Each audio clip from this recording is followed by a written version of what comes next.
All right, welcome back to the Wealth Juice podcast. I have a duo here with me today. It's always fun. We have some partners come on, Jake Culleny and Rob Fink, and this is an interesting story that I'm going to tell here. So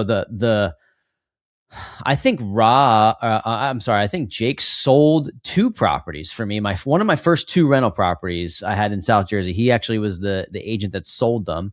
And Rob was one of the guys who bought one of them. So this was years ago, years ago at this point. And then since you guys have created Community Developers, which is like, a development company. So I want to get into both of your stories separate and then how that melds together and how you guys are partners now. But maybe we can start with Jake. Just tell us a little bit of background on you, and then we'll get to Rob, and then we'll bring you guys together and how you're doing things. No pressure. Awesome. Well, thanks for having us. First of all, we're excited to be here and tell our story. So thanks for allowing us to be here. Love it. Yep, absolutely. My background is in very traditional route. I grew up with blue collar parents. The model of going to college and working a job. Both my parents worked union jobs for 30 plus years. So it was very instilled in me is go to college, get a job, and work that. So that was pretty much the route I took. I never really thought of any other investment or entrepreneurial avenue. So I went to Rowan University. I studied electrical and computer engineering. I graduated in 2018. I worked for Lockheed Martin in Morristown. And about 2 days in, I was like, this is pretty awful. Just really didn't like the corporate style. It was just a lot of politics and it really wasn't for me. And so that sort of planted a seed of like, okay, well, how do I get out of this? And so, you start looking into different things, stocks, investing, and real estate was one of the things that came up. So I took a deep dive into Bigger Pockets. This is like prime Bigger Pockets time in like 2018, 2019, and, started listening to everything that I could. And bought my first house that I live in today in Marlton, and it was pretty much my first rehab project. And that kind of like got me into buying real estate. I got in right before the COVID boom, which was awesome, but it also got me experience with rehabbing and seeing what that whole aspect looked like. And I was like, this is pretty cool. So for in 2020, I bought my first rental property. It was on March 13th of 2020, which was the day that COVID hit the fan, crap hit the fan. And it was at that moment, it was pretty intense, but I bought a few rental properties. I pretty much maxed out all of my money, had no more money to put in the deals. And I'm like, all right, this is going to take a while. And I just was like, I got to figure out a quicker way out of the corporate world. And I kind of calculated for me, and I think I needed I had another partner on the rental, so it wasn't just all me. And I kind of figured I need at least 10 of these to be able to even think about stepping away. And that for me was going to take a while. So I decided to get my real estate license in 2020, primarily just to be able to look at my own investments and help, my own strategy. But along the line, when I got my license, you have to hang it with a broker. And I heard on a Bigger Pockets podcast that property managers are really good points of contact. They know contractors, they know realtors, they know investors. So, and to be a property management company in New Jersey, you have to have a broker's license. So I made a really good connection with Sureway Property Management in Marlton. The owner, Mike Williams, sort of became a mentor to me, and we built a relationship, and I ultimately put my license with that company. And then COVID was actively happening at that point, and the market started to take off, and an opportunity came to me where it was like, at that point, Sureway was managing about 600 properties, a couple of them being yours, and a lot of our owners wanted to sell. Either the tenant moved out or the tenant was just rough, and they're like, wow, my property is worth twice as much as I bought it. I want to sell. And at that point, Sureway was a really small company. Their bread and butter was not to sell properties. So Mike was like, do you want to sell some properties? And I was still full-time at Lockheed. And I was like, not really, because they were not the sexiest sales. A lot of them were tenant occupied, some really challenging ones, but I did it. And that was sort of the push for me to get out of the W-2, because in my first 3 years of real estate, first 3 years of being a realtor, I averaged about 20 to 25 transactions. So between that and the few rentals I had, it was enough for me to step away from Lockheed and know that I had a base. And then kind of around the same time in 2020, 21 is when I met Rob. It was through a local real estate meetup. Shout out to South Jersey Real Estate Investors Group. Another nugget of knowledge I got on a podcast is like, you can read everything you want, you can do as much as you want, but just go out there and meet people. And Rob was flipping a house in Haddonfield, and he was showcasing his project. It was a crazy full gut rehab, and it was sort of like my brain was like, I want to work with that guy, and sort of just kind of built a relationship from there, and ultimately led to a partnership. So it wasn't the most traditional route, but it was sort of just fueled by, I didn't like what the W-2 life was like, and I knew I wanted more, and I just thought real estate was just attractive to me. I didn't grow up like my family; they weren't builders, they weren't flippers. It was sort of all self-taught. But I always liked Extreme Makeover Home Edition, the HDTV. I always thought it was interesting, and it just seems to align with like how my brain works, with just all the little details. And so yeah, it's pretty much the start of where I'm at now. Love it. Yeah, I mean, I think so. You meet Rob, and Rob's doing flipping and development. He's doing all types of stuff. He's buying fire damaged homes, and he's like, so you've been in the game for a little bit longer. But like, tell us a little bit about your story, Rob, and then meet us up with where Jake and you guys meet, and then we'll talk about all you've done since then. Yeah, of course. So, kind of similar to Jake, I didn't really grow up in construction. Family wasn't in real estate, like nothing like that. My dad worked for the Navy. My mom worked in a hospital. So like definitely no construction experience. But basically my story mostly starts in 2013 when I got my first flip. I bought my first flip in Philly, South Kensington. And what year was this? 2013. Okay. Actually. I know what South Kensington looked like in 2013. Yeah. So actually, funny story about that. A week before I closed on the property, there was actually a shooting like on the corner right in front of it. So I heard about it. I'm like, oh man, like I don't even want to tell my friends about this. Like I'm about to close on this house like next week, and this is pretty scary, man. So it was kind of scary getting into it. So it was also a 6-bedroom, 3,000 square foot house in South Kensington. So it was like a pretty intense kind of project. So I walked in there like, hey, I can probably put like 60, 70,000 into this. And that was like not the case like whatsoever. So, start like gutting the house, start taking it apart, and really quickly turned into like a full gut rehab. So learned a lot on that project. I had like a desk set up there, but I didn't have much money. So I would just really find like really whoever could get stuff done and bring them in and kind of like hope for the best. And so I kind of really started learning like the hard way there. But actually got the project done relatively successfully. We ended up fully gutting the house, rewiring, replumbing the whole thing. But it was a tough process. I mean, and I think first flip for anybody can always be tough. This was definitely a tough house. So got it sold. And then I'm like, you know what? I want to take a couple of years off and do something else. So I had another business at the time. So ran that for a few years, and then kind of fast forward to like 2017, 2018, kind of jump back into real estate. So kind of like Jake actually started really getting back into bigger pockets and listening like constantly, just getting all the information I possibly could. Bought a few properties around then, started getting back into flipping, kind of putting more time into real estate than my other business, and then started acquiring rentals. So kind of combining everything together. And what I would do is kind of like on that first project, I'd still like GC everything. So never hired like an outside contractor. So it'd always be the GC. I'd have my own contractor's license, find guys to do X, Y, and Z, organize everything, and then have full control over the labor, materials, costs for everything that we're doing. So around that time in 2018, I buy a new primary residence, primary house. And again, it was a pretty rough house, ended up needing to be fully gutted. But we got that done, fully gutted that house, moved into it. And then I saw on the street that there was a vacant lot. So I'm like, this is really strange. It's Haddon Township. Haddon Township's like very, very developed, probably like 95% developed. And so this vacant lot was almost like, I mean, for lack of a better phrase, it was like a missing tooth on the street. It's like, why is there, it's like just there, and why is it there? So I'm like, hey, you know what? Maybe it's just worth sending a letter out, seeing what happens. I'd never done any direct mail before, never really no marketing. All my deals at that point had just come from the MLS. So ended up sending a handwritten letter, found the owner's information, send them a handwritten letter, included my email address, my cell phone number, my address, everything. And then she got back to me through email, and she's like, hey, I got your your letter, I do want to sell the property. And do you want that one? Or do you want just that one? Or do you want the other one too?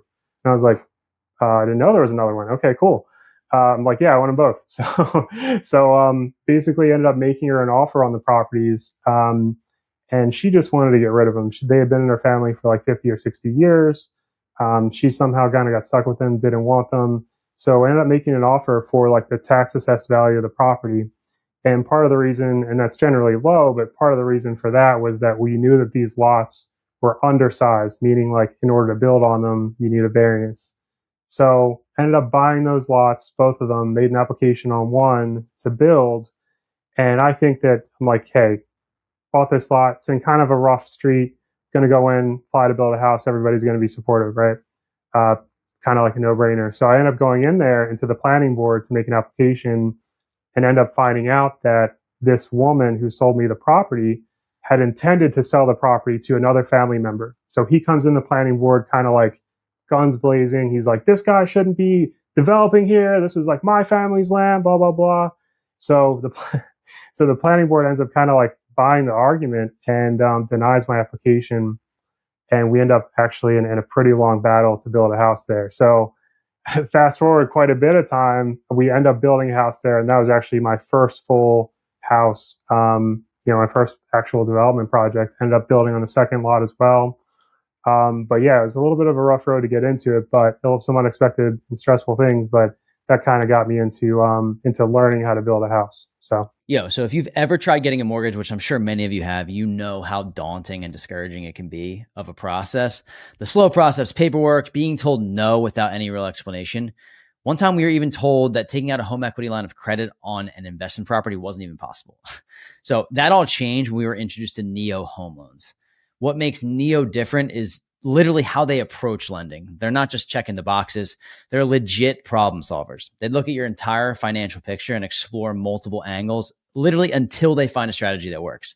They helped us reposition our portfolio, pull out lines of credits to scale, and structure everything for long-term growth. And on top of that, their rates were some of the most competitive that we've seen. They just literally did whatever it takes to find a solution.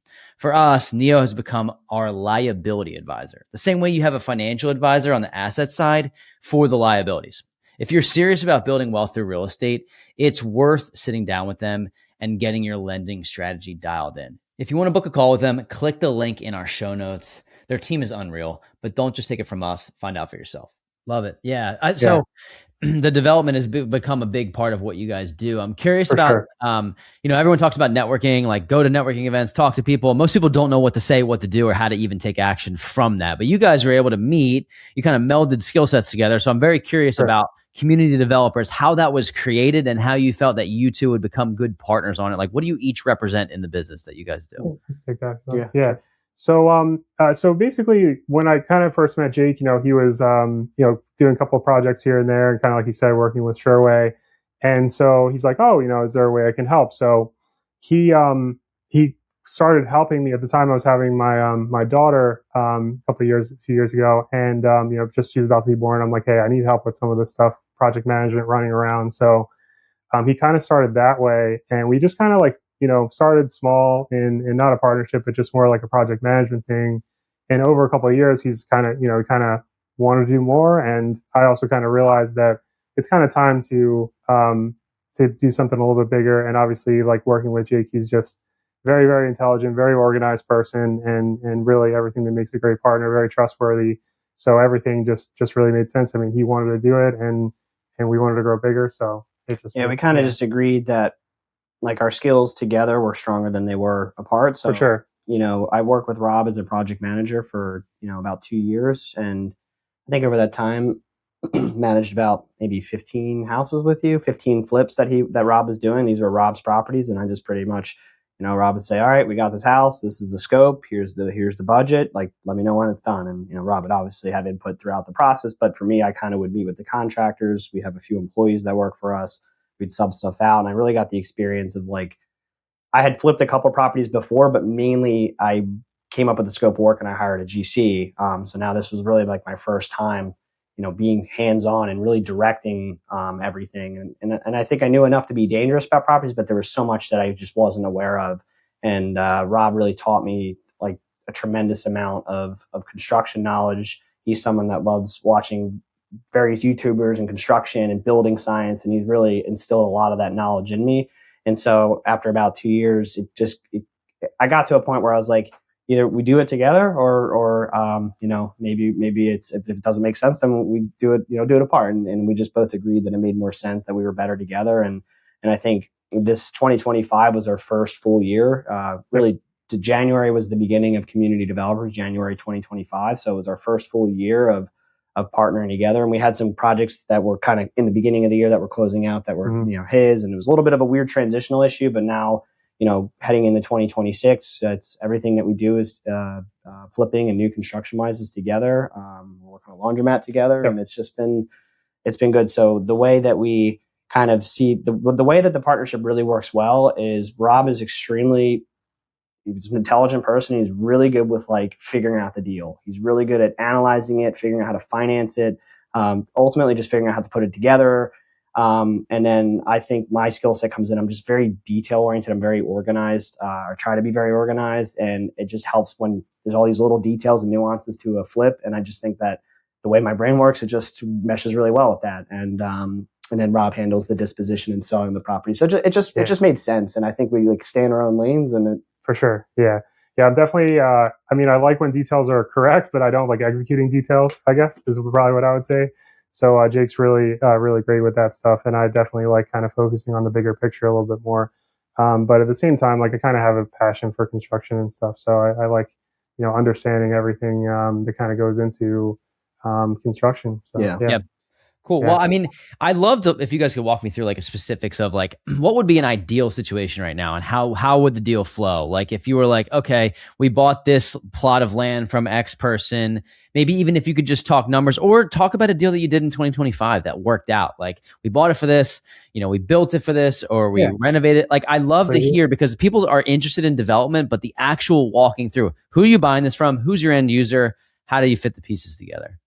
Yeah. So one of the good deals that we've done over the past year, we actually just got under contract to sell over the past week. So we ended up buying a piece of vacant land in Pine Hill, New Jersey, which doesn't actually have a ton of new construction. But we got to end up actually through our real estate group. Someone wanted to sell a piece of land. It was kind of like a friend of a friend referral situation. Knew that we did that, so reached out to us. I underwrote the deal. And kind of determine, okay, well, land isn't really, there's not a lot of new construction comparables in this area, but we can kind of take a pretty good educated guess here. So it was a great lot on a good street. So we underwrote the deal. Everything worked out well with the financing, got a great price on the land.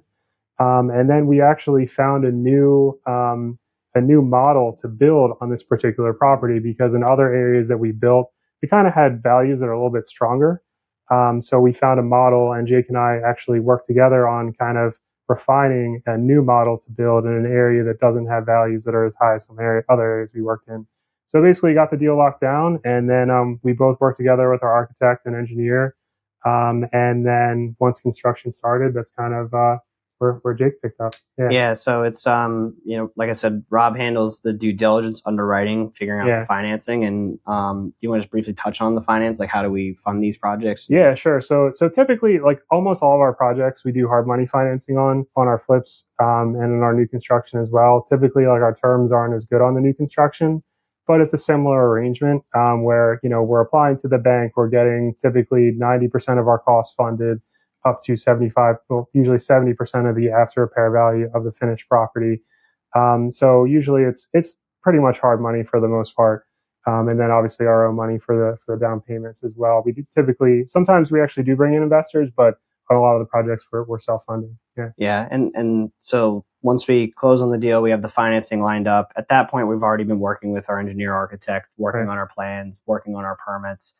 And really, once the township says, all right, here's that yellow piece of paper, that is just so, such an exciting moment to get, because sometimes it's really challenging to get to. But once you have the permit from the town, it's really, all right, get ready to start building. And that's one reason we really like new construction, is because with building, it's a very linear process. Once you get that permit approval, it is A to Z, we got to build this house. Where flipping, depending on the area, depending on the budget, you just might not be able to do as much as you want to do. So it makes the project management standpoint is like, all right, I know we need to dig the lot, we need to dig the basement, we need to put a foundation in, we need to frame it. And so it just makes it a lot simpler. It makes it more repetitive. For sure. And to kind of build on that point, this particular plan that we developed, we're going to be building that at least 7 or 8 more times guaranteed. So we have 7 or 8 other projects lined up that will be that exact same house in different locations. So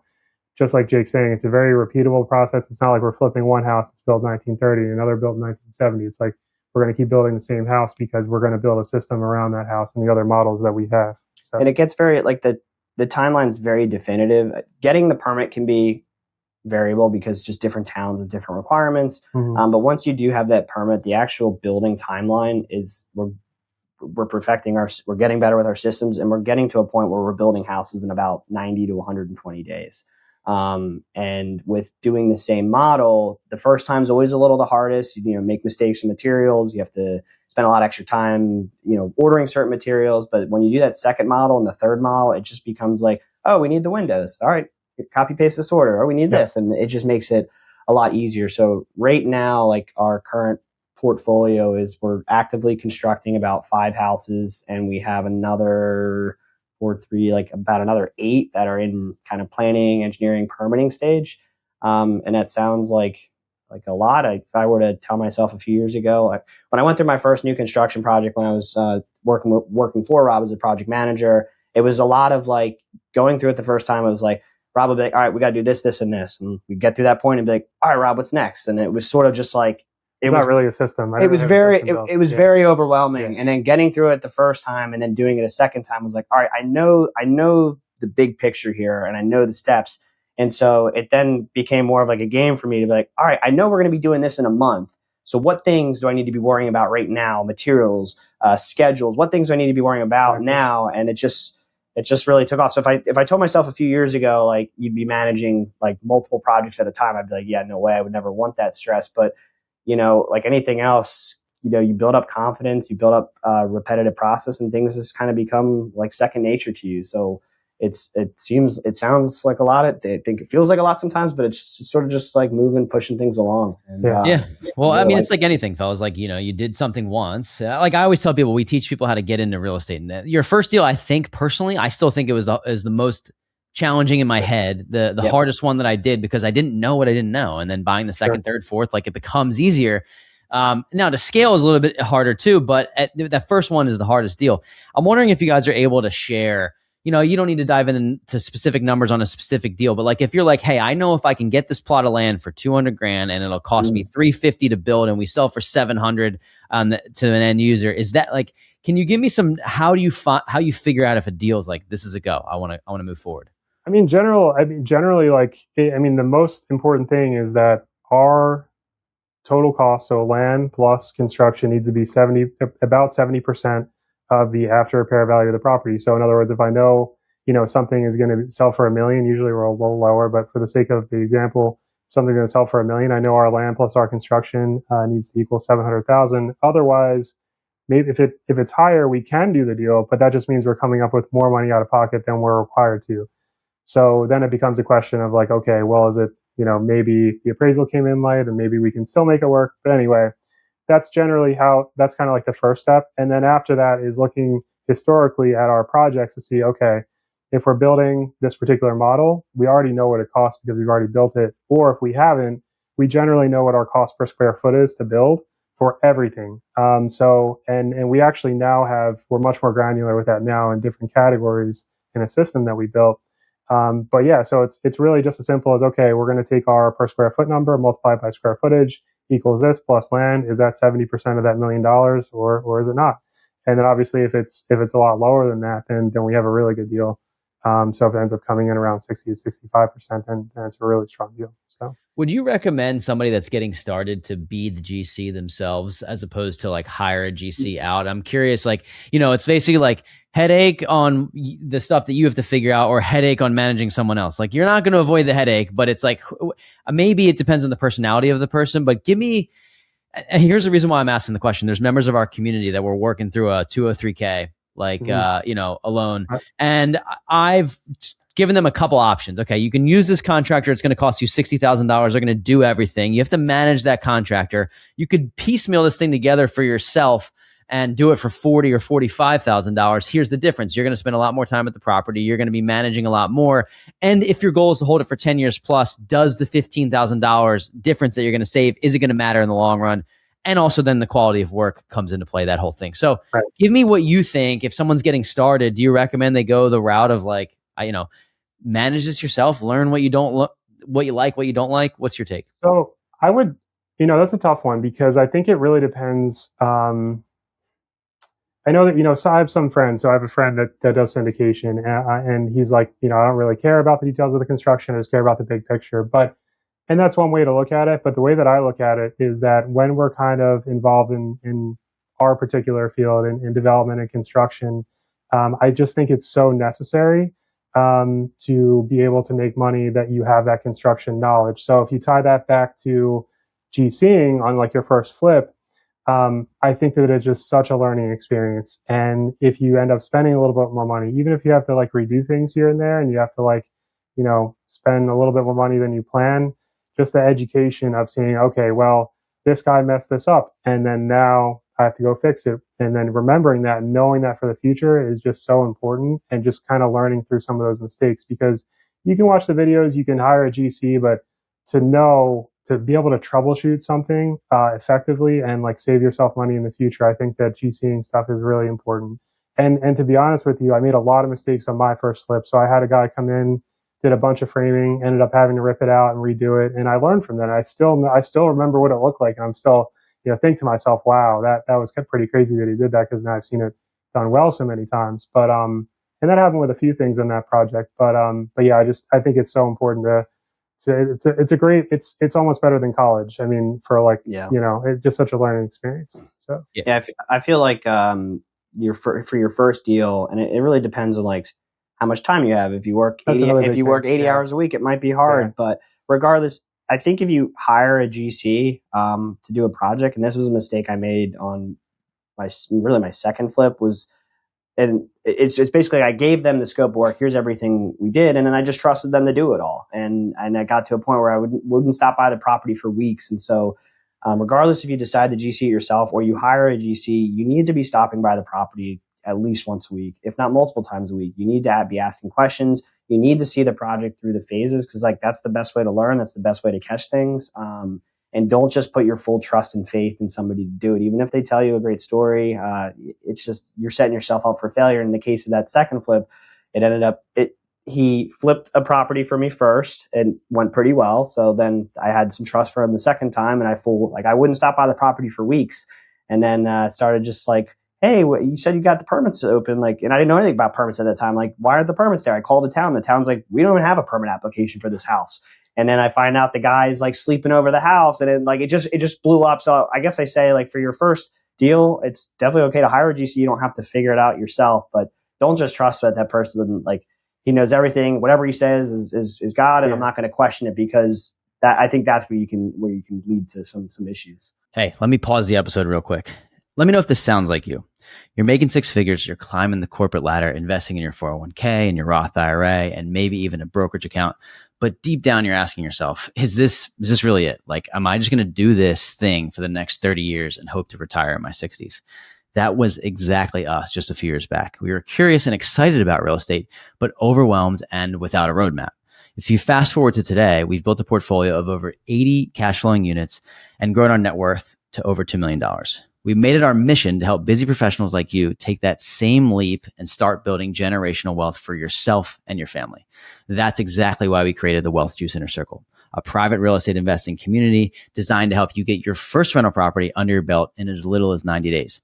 Inside, you'll get direct access to us, our full investing network, private off-market deals, and our exact playbook, and a community of investors who are closing deals every single week. That first property changed everything for us. We always talk about it. It was the true foundation for building generational wealth. And honestly, if we had access to something like this when we first started, we'd be 10 times further along by now. So if this sounds just like you, click the link in our show notes and schedule a call with me. Yes, me. I'll be taking the calls.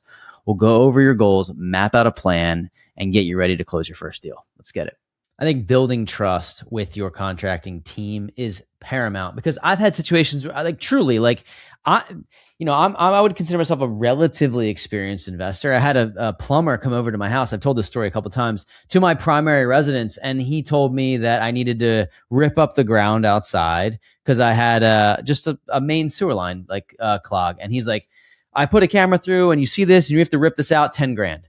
And I was like, if I didn't know anything about real estate, I might have been figuring out how to pay for that or going forward with it. And then I called another plumber, and he's like, dude, I just water jetted this for $800 and you're good to go. And I was like, wow, that person just straight up lied to me. You know, it's crazy. Like, so if you give the leash to the contractor that you don't know, as an example, we just sold a property in South Jersey, and the last 10% of this, it was like 15 grand of rehab. It wasn't even a lot, but the last 10% of it, it was like, I was there putting the anti-tips on the stove. Like I was there doing the last stuff for the CO, because I just assumed that he would get it done. And, you know, it was a B+ job or a B- job. Like, it's not like he did a bad job, but I'm like, you really do.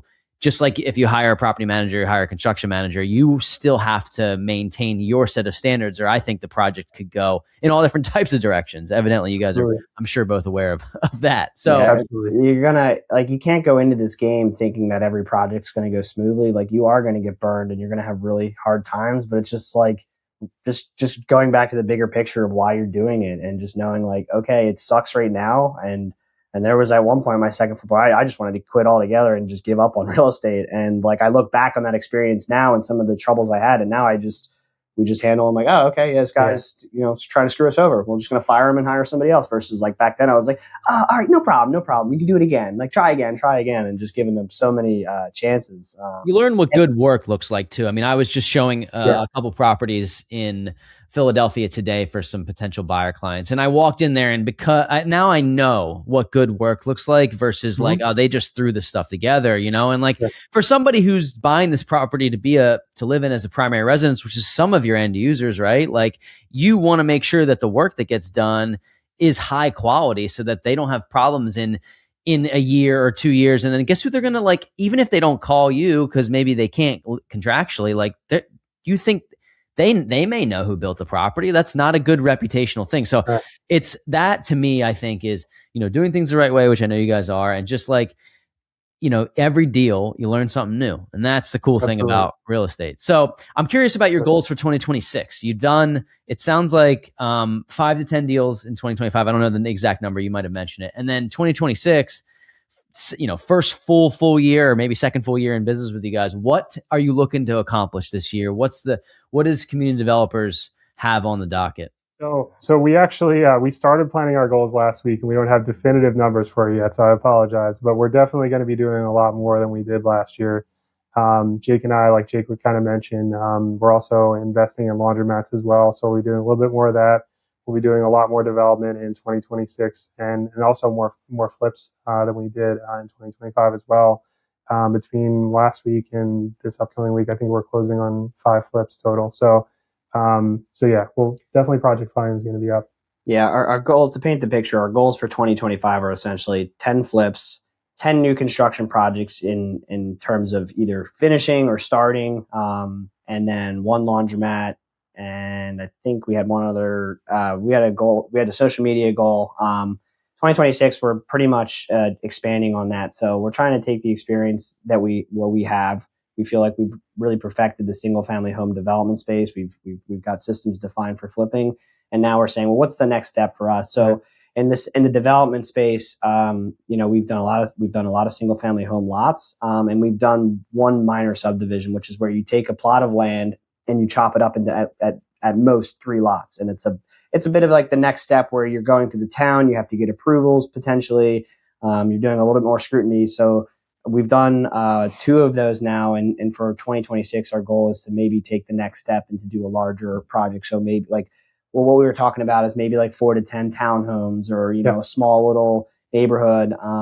We're also considering the idea of buying a larger plot of land, going through the entitlement process, getting the approvals, and then potentially selling that to a larger developer that can handle that kind of volume. So like Rob said, we haven't fully ironed out our goals. We sort of just, a lot of times we just sort of get, we sort of just get in the moment with the projects we have going on. And we've really just get focused on that. But we have kind of just talked high level of what we're going to do. We just got to fully iron it out.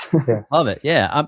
I think you guys are great people to ask this question too. I haven't talked about it a lot in the podcast. Do you have any tips, recommendations for people that are dealing with townships and permits and go, and I, like you both like instantly chuckle. I know, because I just had the finishing touches on the CO before my property was sold, and it was sold on the 30th of December. So that was a whole nother element of the holidays and whatnot. But we got the CO as people were at the closing table, and then it closed, right? So I was at the property, and I don't do a lot. My properties that I work on now are out of state. Like I have a multifamily, and so I'm not actively fixing a lot of these properties, but I was for this property in New Jersey because the township was just brutal. But I have found that if I go there, if you can go there in person, and you talk to these people, and you have conversations, and you sympathize, you can move the ball. But the townships have been just the bane of my existence as I've been investing in real estate. So I'm curious, do you have anything that can help the common person deal with the township? Jake's a lot better at this than I am, so I'll let him take first, most important, you have to have a tremendous amount of patience, because from one town to the next, one town's like the most efficient. Oh, you're doing this. Here you go. Boom. You're like, oh, this is awesome. And the next town is like, yeah, we'll get back to you in 20 business days. So you really have to go in with this open mindset that it's not going to be as efficient as most companies are, most processes are. Townships do not exist to be efficient. They exist to provide a service. And so when you put it in that perspective, that most people that are coming in, a lot of people that are coming into these townships are, just creating problems for these people. They're angry, whatever, they're going in. And so when the majority of the township's interactions with their citizens are just like annoyance and frustrated, and then you can be that person that goes in there and says, well, what I generally do, especially on new construction, when we're working for a town the first time, is early on in the process, before we even are talking about filing permits, I will try and go to the town and set up a meeting with their construction office. And I will sit down and I will basically say something along the lines of, look, we built houses before. This is the first time we're doing one in this township. And I want to do the things the way you guys want. I know every town has specific little nuances. Deptford, for example, wants radon mitigation where Cherry Hill doesn't. And so by going to the town, going right up front and say, I want to work with you guys, I found that can generally help. It doesn't always. Sometimes you just work at a town and they're just miserable and they make your lives hell. But I think once they start getting to know you, it gets to a point where, for example, in Deptford, we're doing our second project, and I have the building inspector's phone. I can call him and ask him questions. I say, hey, Rob, we're having this issue, and can you get out? And he's going to work with us because he's now seen what we're doing. Especially with the inspectors, when you're talking about construction inspections, these guys have licenses that they need to protect, and by inspecting the work and catching things, that's how they protect their license. But when they build a relationship and a trust with somebody that is doing things right, it makes a world of difference. And then the other thing that I think is really helpful, specific to any type of inspection, whether it be a resale inspection for smoke detectors or a fire extinguisher, or it's your plumbing inspection, rough plumbing inspection, if you can, you should really try and be there. A perfect example, the first house that we built in Cherry Hill, we failed our framing inspection 3 times. And it was because it was stupid stuff, but I didn't meet the guy out there. On that 4th time, I spent an hour at the property just, for lack of a better term, BSing with the guy about just stuff. I'd say, he was an older gentleman, clearly he'd been in the real estate business a long time. And I just came at it. I think one advantage we have just being younger is older people want to teach you. And if you come very curious and interested and, hey, I want to do things right. Oh, I didn't know that. I will make sure we do that next project. It makes a world of difference. And these guys start from being oh, how did you do that? Or they're that's a mistake. And then they're like, oh yeah, next time just do that and you'll be good. And it just makes such a world of difference. So if you can be present at the properties, even if it's an annoying 8 a.m. to 3 p.m. window, it sucks. Bring your laptop, sit in your car. I'm telling you, it will make the difference between having such a painful process of failing and figuring out what you failed for and what he wants, and versus sometimes they'll go and say, all right, just take care of that, send me a picture and we're good to go. So I really just think opening up that line of communication with the township early on, and then when it comes to actually doing your inspections, try and meet the inspectors and maybe get to a point in the case of Deptford, I I don't necessarily need to meet the building inspector, because if he fails us, I'm going to call him and say, hey, Rob, what's this, and this. But that the first time you meet them, like, you want to be friends with them.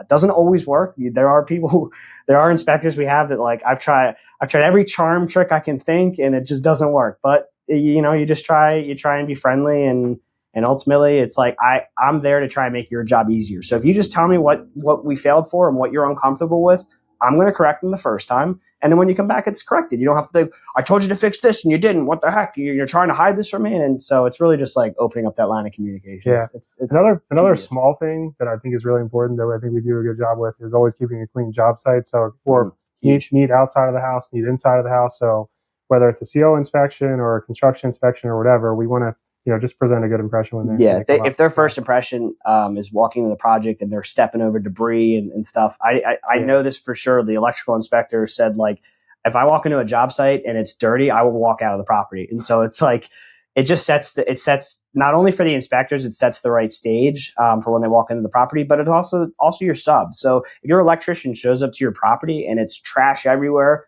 how do you think his work's going to be? Versus he shows up as a nice, clean job site. When he leaves, if it's trash, I can call my electrician and be like, dude, you trashed the property. I know it was clean and now it's not. So it's that plays into it as well. I think with the town just kind of seeing like, okay, these guys do good work.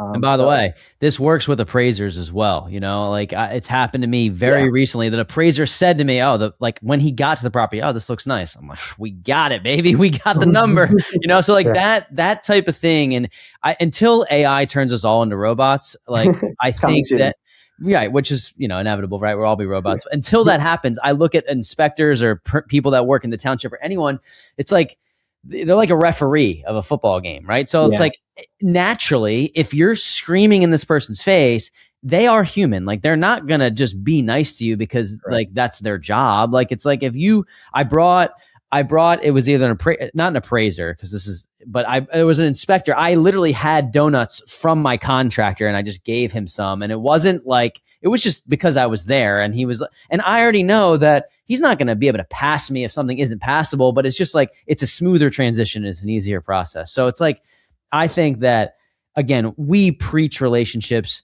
and I know that that's like oversaid and overheard and people hear it all the time, but like, what does that actually mean? And I think you guys gave good examples of what to do.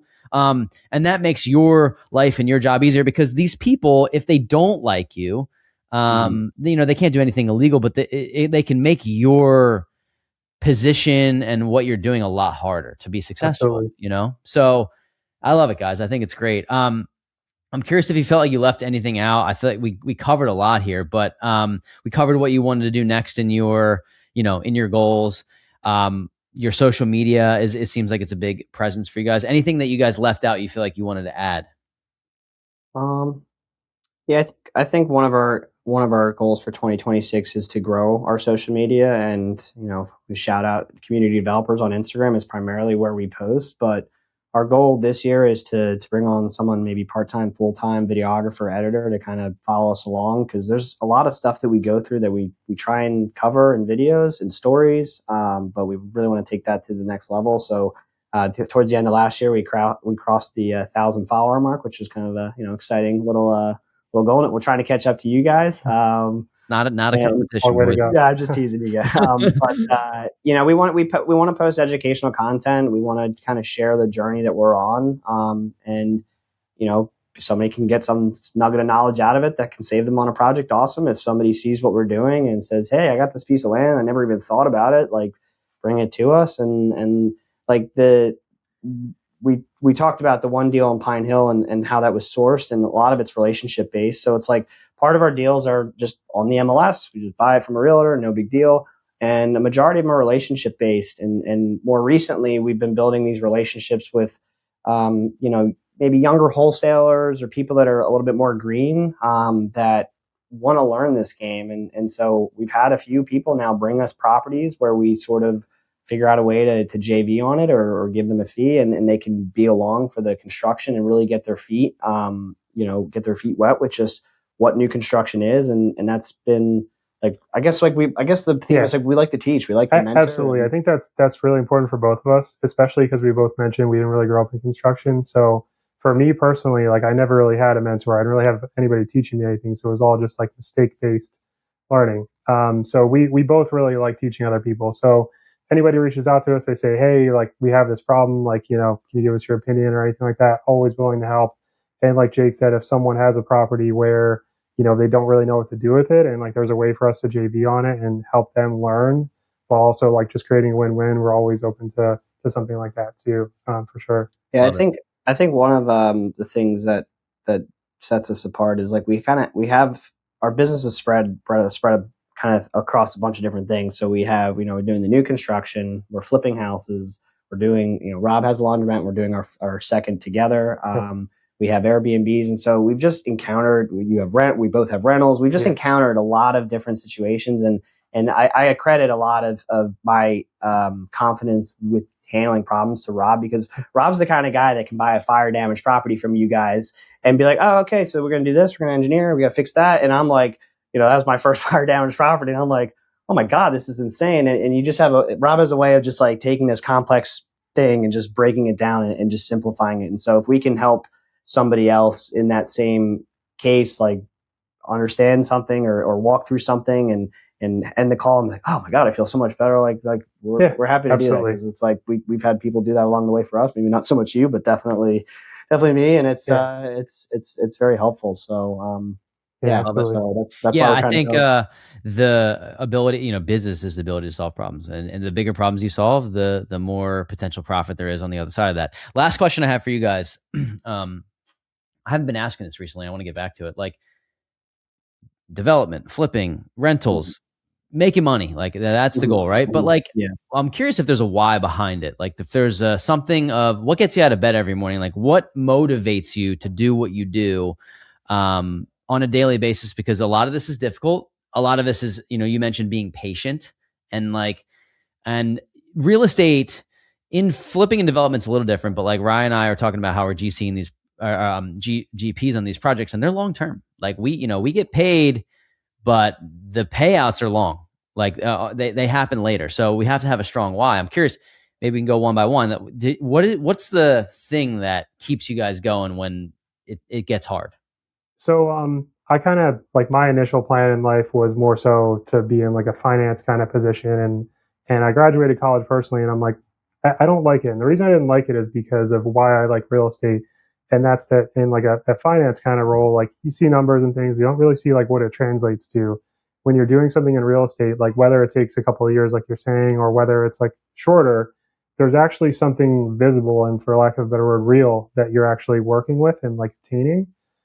So, we take a vacant lot, we build a house on it, that has basically a permanent impact until the house is, 200 years old or whatever. But so having a visible, like tangible impact is really cool, but that also translates into other parts of real estate that we're involved with too. So looking at rentals, the why for that is, we feel like we can a lot of times provide a better place to live for people who are, otherwise don't have that. So, and make money. So if there's a way to make money and have a win-win, we're all about it. And I feel like out of all the industries that I've seen, that I feel like it's just so possible in real estate, and I've just seen it happen like over and over again. So that's why I also really like the industry too.